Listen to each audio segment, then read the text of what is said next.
Ky tekst tregon se gjykimi i Perëndisë mbi Asirin lidhet me shpëtimin e mbetjes së Jakobit.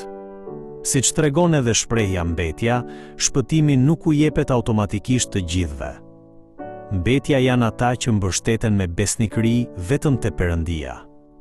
Ata që i besojnë Perëndisë përtej rrethanave dhe realitetit të dukshëm janë populli i mbetur, dhe pikërisht ata do të përjetojnë shpëtimin e Perëndisë. Gjëja e rëndësishme është se vendi ku kthehet mbetja nuk është thjesht toka fizike e Kanaanit.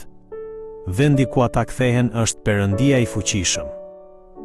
Prandaj kthimi te Perëndia nënkupton restaurimi i marrëdhënies me Perëndin sot.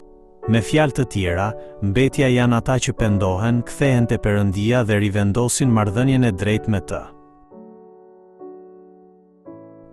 Isaia profetizon se Juda do të mbajë një zgjedhje për shkak të mëkatit të saj, por do të vijë dita kur kjo zgjedhje do të shkatërohet.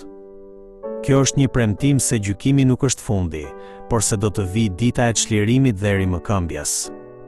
Izraeli i veriut u shkatërrua plotësisht nga Asiria, por Perëndia tregoi mëshirë ndaj Judës dhe ruajti një mbetje prej saj. Kjo nuk ndodhi sepse Juda kishte shlyer plotësisht dënimin për mëkatet e saj, por vetëm për shkak të hirit të Perëndisë. Ky hir u shfaq plotësisht nëpërmjet kryqit Jezu Krishtit.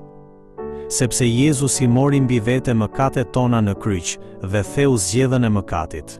Njeriu nuk mund ta thyejë vetë zgjedhjen e mëkatit, dhe as nuk mund ta mposhtë fuqinë e vdekjes me forcën e tij.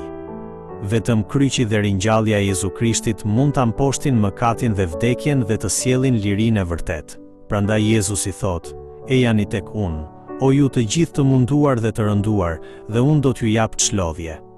Ai i fton të gjithë ata që janë të rënduar nga barra e mëkatit të vinë tek ai dhe të marrin çlodhje dhe lirinë e vërtetë.